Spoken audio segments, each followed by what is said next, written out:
नाज़रीन, इस किस्त का आगाज होता है और हम अमीर शीरकू और सलाहुद्दीन को एक साथ दुश्मन पर भारी होते देखते हैं। कारातीगन भी बहादुरी से लड़ता दिखाई देता है। फिर वो मंजर दिखाया जाता है जब कारातीगन का काफिला बरवक्त शीरकू के काफिले तक पहुंचा था और कारातीगन ने सबको उस बुजुर्ग की दी हुई जहर तोड़ दवा देकर उनकी जान बचाई थी। उधर जातलियों भी बेरहमी से मुसलमानों को काटता चला जाता है। इसी दौरान इमारले को खत वसूल होता है जिसमें नूरुद्दीन के हरीम किले को फतह करने का पैगाम दिया होता है। उधर हरीम किले में नूरुद्दीन अल्हम्दुलिल्लाह का नारा लगाते हैं और शाम वापस जाने का ऐलान करते हैं। दूसरी जानिब जंगी फौज तकबीर बुलंद करती है और सलेबी पसपा होना शुरू कर देते हैं। लाडी गाय भी जान बचाकर भागता है और बालिन अपनी शिकस्त को इतना करीब से देखता हुआ दूर चला जाता है।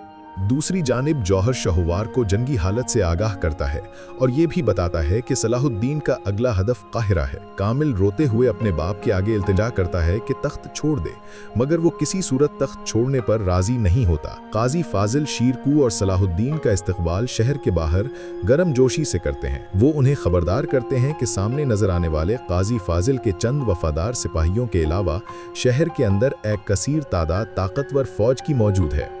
शहवार के सिपाहियों के पास जाकर सलाहुद्दीन ऐलान करते हैं कि ये जमीन मुसलमानों की है और भाइयों का खून बहाना जायज नहीं, लेकिन शहवार का कमांडर किसी भी किस्म की मुफाहमत पर राजी नहीं होता। इस पर सलाहुद्दीन के हुक्म पर दोनों फौजें आपस में गुत्थम गुत्था हो जाती हैं। महल में दाखिल होने पर कामिल शेरको के सामने आता है और अपने बाप को जिला वतन कर देने की दरखास्त करता है। सलाहुद्दीन उसे यकीन दिलाते हैं कि मामले को बातचीत से हल करने की कोशिश की जाएगी।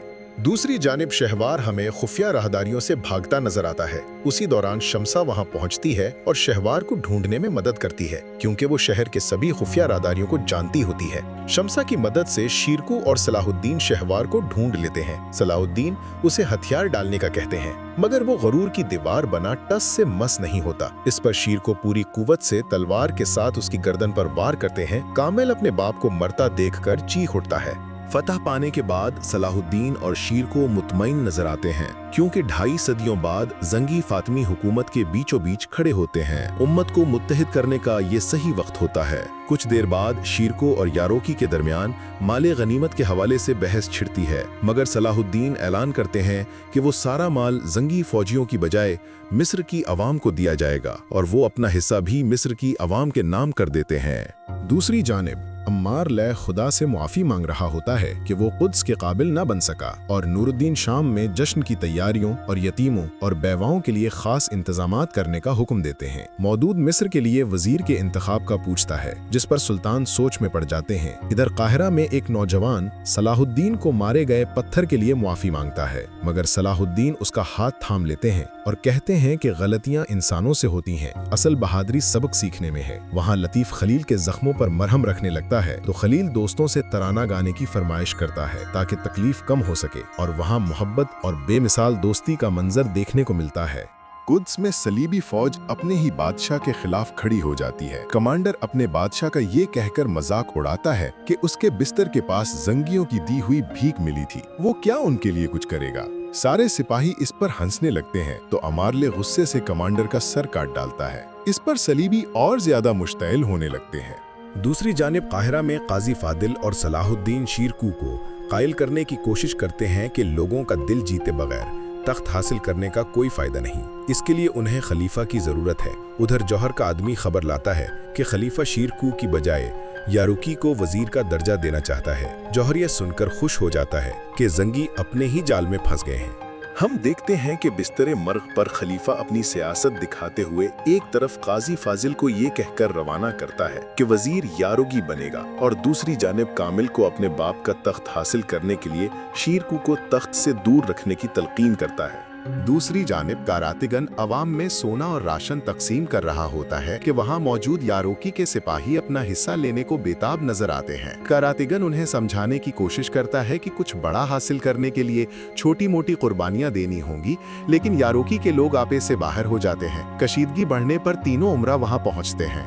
यारुकी गुस्से से शीरकू से कहता है कि उसे किसी को अपने हिस्से से दस्तबरदार करने का हक नहीं। शीरकू उसे पुरसुकून होने का कहते हैं, लेकिन वो और भड़क जाता है। सलाहुद्दीन उनके दरमियान आने लगते हैं कि शीरकू उन्हें मना कर देते हैं और यारुकी को खबरदार करते हैं कि तख्त के लालच में कवानीन की खिलाफ वर्जी ना करे। यारुकी गुस्से से सुल्तान का अगला हुक्म मिलने तक अपनी फौज समेत काहिरा छोड़ने का कहकर वहां से चला जाता है। शाम में नूरुद्दीन को खलीफा करके फैलाए गए फितने का खत मिलता है। नूरुद्दीन फौरन मौदूद को आमिर शीरकू के वजारतनामे का खत देकर वहां से रवाना करते हैं। दूसरी जानिब बालन सबीला से माजरत करता है कि वो लॉर्ड जून को बचा न सका और लॉर्ड गाय भी बज़ाहिर वहां आकर उनके गम में शरीक हो जाता है। और अमारले मिस्र में होने वाले वाकया के बाद लॉर्ड गाय को फौज का नया कमांडर बना देता है। ये देखकर विलियम्स हैरान रह जाता है। एक और मंजर में बालिन और विलियम्स एक साथ दिखाई देते हैं। सबीला के वहां पहुंचने पर विलियम्स कहता है कि उसके ख्याल के मुताबिक लॉर्ड जॉन का कातिल लॉर्ड गाय है। दूसरी जानिब जमशेद मैला को चोरी छुपे कायरा से निकालने के लिए बगी लाता है कि मैला अपने सामने काजी फाजिल और शमसा को देखती है।